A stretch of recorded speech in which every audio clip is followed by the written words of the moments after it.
বিসমিল্লাহির রহমানির রহিম। সবাইকে অনেক অনেক ধন্যবাদ করে শুরু করছি আজকের ভিডিও।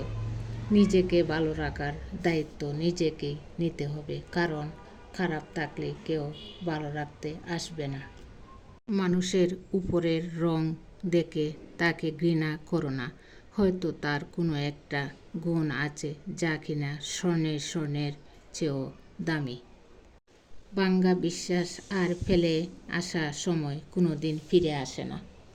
কিছু কিছু মানুষ নিজেকে নিয়ে অহংকার করে, নিজেকে খুব বড় ভাবে, কিন্তু তারা হয়তো জানে না ফুলের সৌরভ আর মানুষের গৌরব বেশি দিন টিকে না।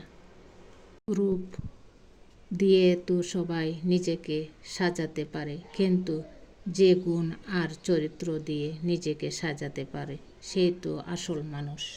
জীবনে একমাত্র সেই সুখী হতে পারে যে সমস্ত পরিস্থিতিতে নিজেকে মানিয়ে নিতে শিখে গেছে। রক্তের শূন্যতার চেয়ে প্রিয়জনের শূন্যতা মানুষকে বেশি কাঁদায়। মানুষ তখনই অহংকার করতে শুরু করে দেয় যখন যোগ্যতার চেয়ে অনেক বেশি কিছু পেয়ে যায়। জীবনে খারাপ সময় আসা দরকার। খারাপ সময় না আসলে মানুষ চেনা যায় না। খারাপ সময় না আসে যারা ভালো সময়ে তোমার সঙ্গ দেবে, খোঁজ নিয়ে দেখো তারাই বেশি বিশ্বাসঘাতকতা করে।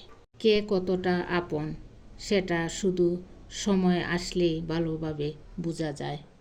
জীবনে কখনো হতাশ হবে না। সব সময় মনে রাখবেন, অন্ধকার যখন গভীর হয় সূর্য তত দ্রুত উদিত হয়।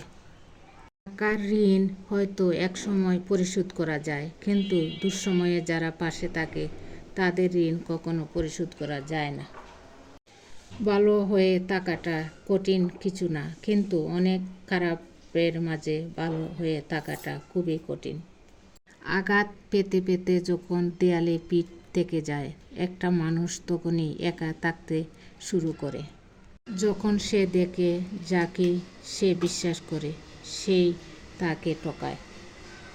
ভালো সময় আসার 3টি সংকেত। যদি খুব বেশি দুঃখে থাকেন, যদি সময় খারাপ আসে, যদি কেউ আপনাকে ঠকায়।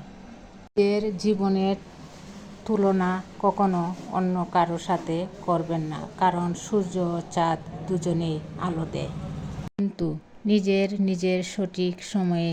তাই আপনি আপনার কাজ করতে থাকুন আর অপেক্ষা করুন সঠিক সময়ের।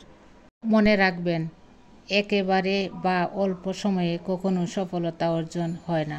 সফলতা অর্জন করতে ধৈর্য ধরতে হয়। প্রিয় ভাই ও বোনেরা, আপনাদের যদি আমার এই ভিডিওটি ভালো লাগে তাহলে লাইক, শেয়ার ও কমেন্টস করে পাশে থাকবেন। ধন্যবাদ সবাইকে। আসসালামু আলাইকুম।